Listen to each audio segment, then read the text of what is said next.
And we are live. Welcome. It is Christmas Eve, December 24th. Tim, how you doing? Thank you for joining us. Hey, pleasure's mine, Tom. Tim is the captain of the WCC Hawks. Tim, we're going to ask you about the Hawks, the season so far. Right now we're in the Christmas break. You had 7 games left of the season. You are 9-4 right now, tied for first place in the league. Assess this team so far. Well, Tom, it's been a tough season. There's a lot of parity in this league, as we've seen. At the top of the standings, it's a logjam. But, I love our resiliency, and we'll get into that about, different times we've shown that. But we're a character team. That's how we're built. We win close games, and very happy with the performance and where we are right now. But our work is not done. As you said, 7 games left. Moving forward, it's going to be, a big turning point for our team. Big test coming up. I'm excited for this team, and I think we can do some damage.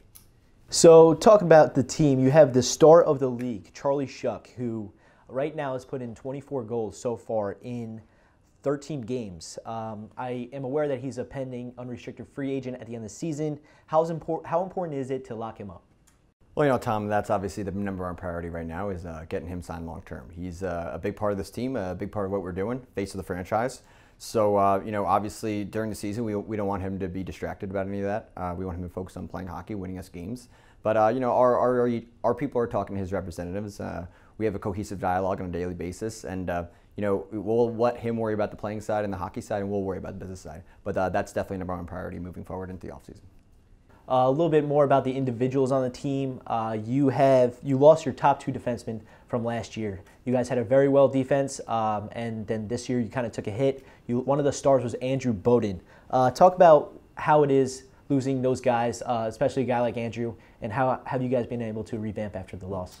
When we bring in guys, we want to start our culture, and obviously family comes first. So we respect his decision. He'll be greatly missed in this locker room on the ice.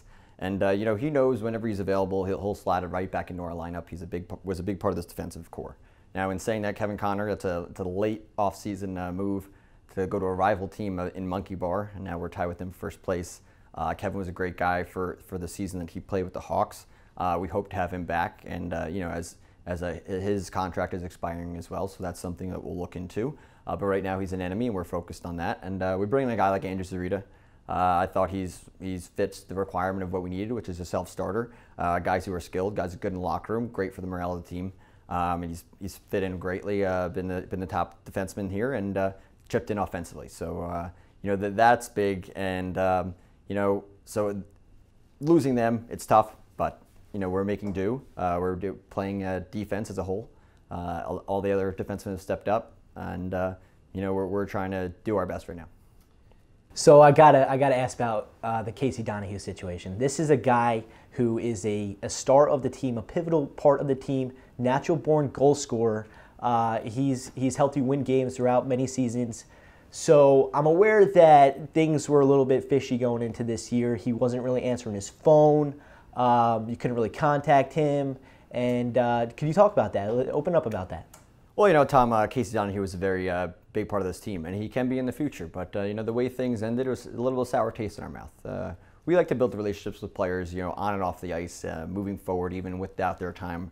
Once their time ends with us, we want to build lifelong relationships. And Donahue is a big part of it. It's a part of the Hawks family. So, we just wish he gave us a heads up. But we definitely miss him on the ice, and hopefully get him back next year. But that's something that we'll keep internally and discussing, and we'll try to negotiate a new deal, because obviously he might have to take a pay cut after what he did. So coming off a break, after this Christmas break, you're back into it. You have 3 important games against 3 of the top teams in the league within 7 days. How crucial are these 7 days specifically, and how do you get your guys ready for them? Coming off the break, it's going to be tough, Tom. We obviously going to be a lot of muckage going on. Guys are partying, guys are celebrating, and rightfully so. But we're playing against the top 3 teams in the league coming out of this break, and guys got to be ready coming after Christmas, after the New Year. Got to get the bodies back in shape. Go to the gym once, that's all we ask. And these 3 games are going to be the top big pivotal test of our season. Where will we finish? Seeding is going to be big in the playoffs. Each game is a must-win game at this point. Each 2 points is a must get. We've been resilient all year, as we've shown with all these character wins in close games. So, with that experience, that'll help us in this big stretch. But I can't stress enough, this is the turning point of our season. and a backseat to the playoffs. Obviously, playoffs will be first, but this will decide our fate here. So we did talk about quite a few guys on the team so far, a couple of the guys that are no longer on the team. So I got to talk about one specific guy, Cody Riley, the goaltender in net. How much do you rely on this guy? Because I know he's arguably the best goaltender in the league. How important is Cody Riley to you and to the Hawks in general? Well, personally, obviously he's a great friend. He's been with me, my goaltender, my whole life. So I don't really know playing hockey without him being between the pipes. Him being the best goaltender in the league, and Charlie Shuck have been our best players. We rely on both of them each and every night. Cody especially. Any defensive breakdown when we're trying to forecheck too hard and get three guys deep, he's odd man rush. He'll come up with the big save. So there's not much else I can say besides we hope Cody's happy. We hope he knows how appreciated he is within that dressing room, and on the ice his play speaks for itself. We really wish we could play a little bit better defensively in front of him, kind of like we do when I have to fill in. But nothing more good things you could say about Cody. We hope he's here for a long time as well. Him and Chuck are our top two priorities. So now I want to talk about your game. You've been in the league for quite a few years now. You've been playing hockey your whole entire life.